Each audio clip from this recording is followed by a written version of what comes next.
Hi there and welcome to this chapter.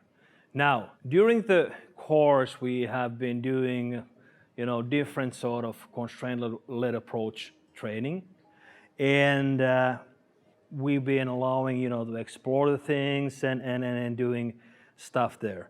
Now it's time to conclude what we mean by constraints. As remember, we can place constraints on the performer. Sometimes, people start from task and environment.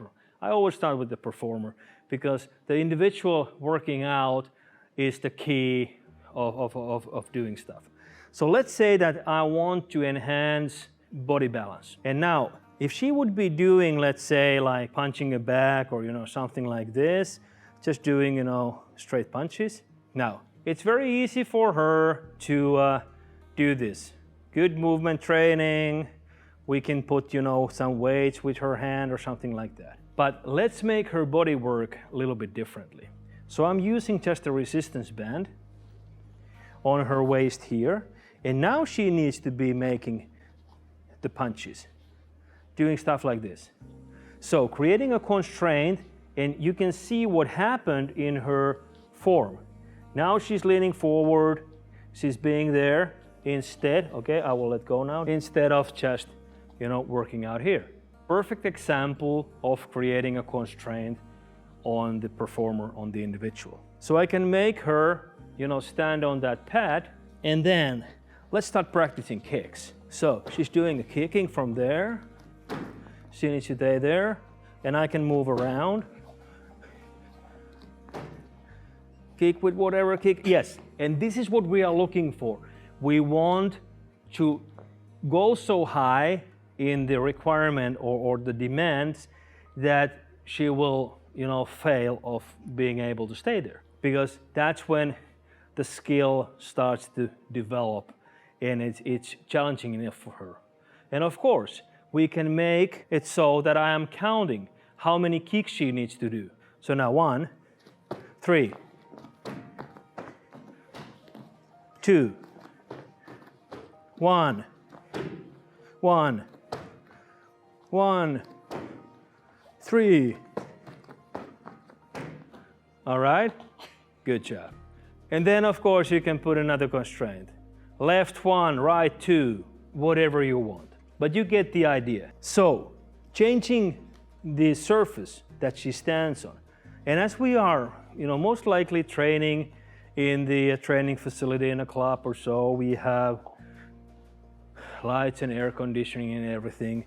And then it's like, okay, well, we really should be training outside. Yeah, it's very good to do that. But you have to have a specific event to actually do that. It's not something like, weekly training. Yeah, we're going outside and then people come, with their house shoes, all right?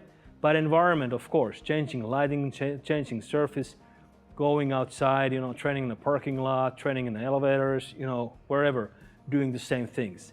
Individual constraints, then we do the environmental constraints. Then, of course, we can do constraints on the task. And this is what we are actually doing by active attacker mode, as we did. So what we did was like I was trying to grab her, and then I continue to grab her unless she stops me. And that should be the key element of any self-defense training. Every time do a task constraints. And that's just activate the active attacker mode. It makes the life so much easier for skill acquisition part. Also, using different gym equipment in balance exercises, because it's very hard for people to start doing stuff like this. But once you are creating the constraint of bring the stick here, and now start to do this, and now your task was to kick me.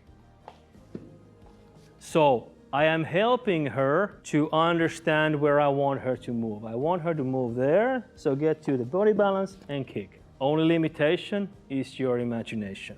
Once you know what you want to achieve, and then you go into planning it, okay, what sort of game, what sort of constraints we could be doing in order to sort of like enforce that motion. Not the technique, but enforce that motion that is doing there. What is the similarity? Do it like that.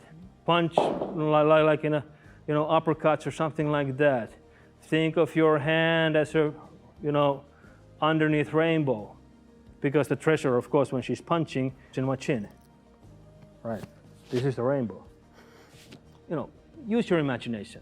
You can just, describe it any way possible for the target group, for the athletes, for the people who are training, to actually get into the mode of, okay, this is what I'm doing, and the motion is getting there. It's correct all the time. So I hope you have enjoyed this. I'll be more than happy to hear your thoughts and feedback, and also if you have any questions or suggestions, or show that, okay, hey, what sort of constraints would you put in an exercise like this, and so and so and so.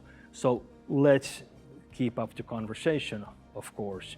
As I said in the beginning, it's our goal to get this word out so that everybody training self-defense and of course in martial arts can apply this into whatever style it is that you're training, whatever things that you are doing, is that if your learning becomes easier, and I assure you it will by doing this, and also it will get a lot more fun to do. And then you are actually, as a lot of people can say, it was a good training. I didn't even feel like I was training. I was just having fun all the time. And once you go into full speed contact training and drilling, you will see the results are different. So how to move forward from here, to accelerate your learning?